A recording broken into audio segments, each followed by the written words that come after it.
Assalamualaikum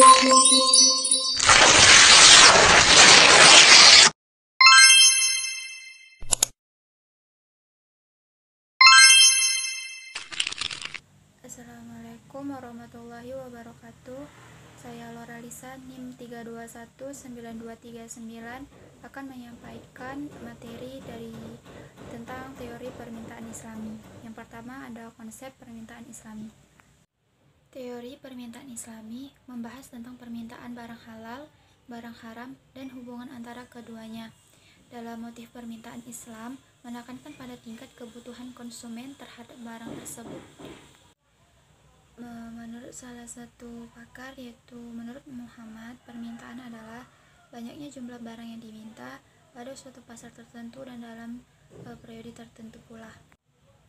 Faktor yang mempengaruhi permintaan terdiri dari harga barang yang diminta, tingkat pendapatan, jumlah penduduk, harga barang lain atau substitusi, pendapatan rumah tangga dan pendapatan rata-rata masyarakat, corak distribusi pendapatan dalam masyarakat, cita rasa masyarakat, dan ramalan mengenai masa yang akan datang. Sekian penyampaian materi dari saya. Assalamualaikum warahmatullahi wabarakatuh. Saya Razi Hardan Saputra, NIM 3219240 akan melanjutkan review materi selanjutnya, yaitu teori permintaan.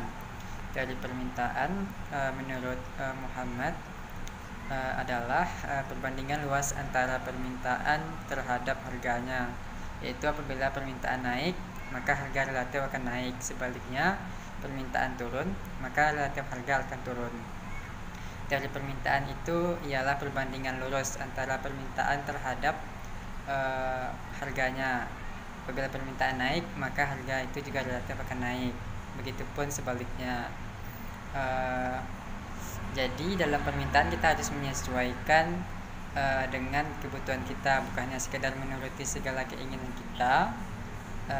Karena semakin besar permintaan terhadap suatu produk, otomatis sumber dayanya pun akan mengakibatkan kelangkaan bahan produksi. Sekian dari saya. Assalamualaikum warahmatullahi wabarakatuh. Assalamualaikum warahmatullahi wabarakatuh. Baiklah, saya Khairaniel Hidayati, NIM 3219237 akan menjelaskan tentang hukum permintaan.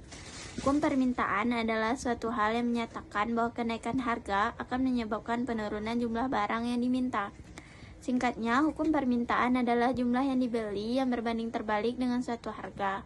Hukum permintaan diartikan sebagai hubungan antara harga dengan jumlah barang yang diminta. Fungsi permintaan mengikuti hukum permintaan. Sekian dari saya akhiri dengan Assalamualaikum warahmatullahi wabarakatuh. Assalamualaikum warahmatullahi wabarakatuh.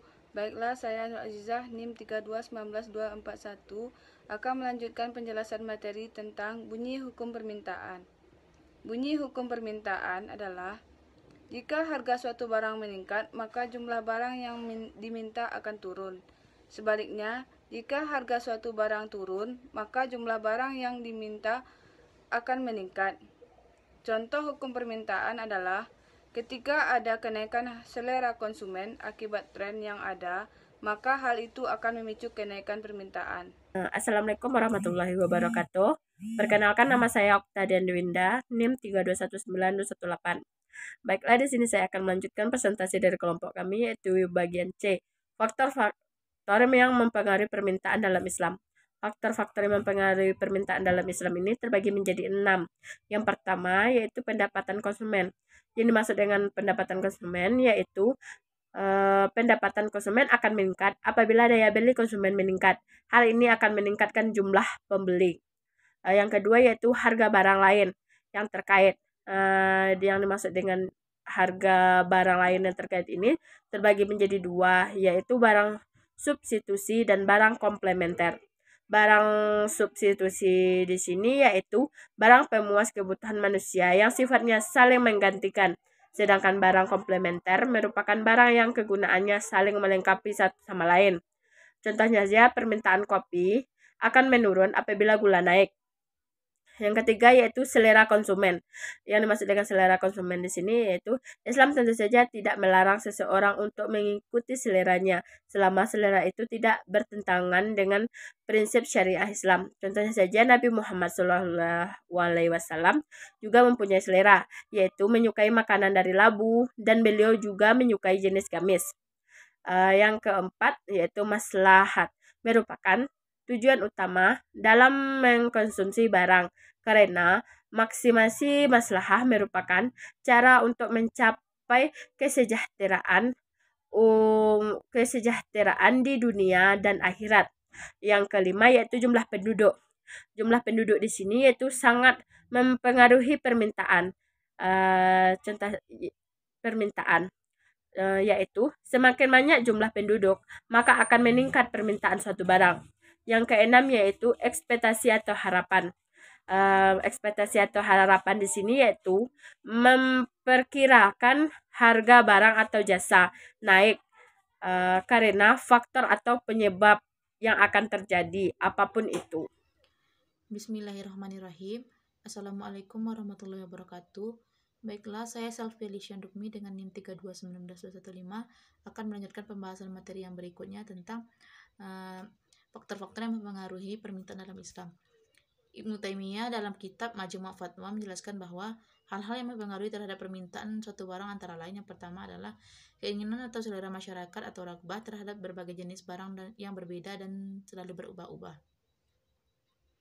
Di mana ketika masyarakat telah memiliki selera terhadap suatu barang tersebut, maka hal ini akan mempengaruhi jumlah permintaan terhadap suatu barang.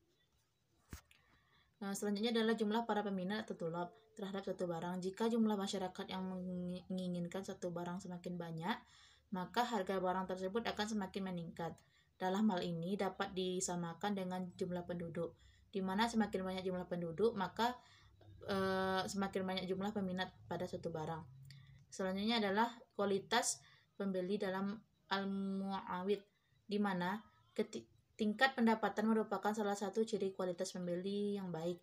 Semakin besar tingkat pendapatan masyarakat, maka kualitas masyarakat untuk membeli suatu barang akan naik. Yang keempat adalah lemah atau kuatnya kebutuhan terhadap suatu barang. Apabila kebutuhan terhadap suatu barang tinggi, maka permintaan terhadap barang tersebut tinggi. Selanjutnya adalah cara pembayaran yang dilakukan, tunai atau angsuran. Apabila pembayaran dilakukan dengan tunai, maka permintaan tinggi. Terakhir adalah besarnya biaya transaksi. Apabila biaya transaksi dari satu barang rendah, maka permintaan akan tinggi. Baiklah, sekian penjelasan materi dari saya. Assalamualaikum warahmatullahi wabarakatuh.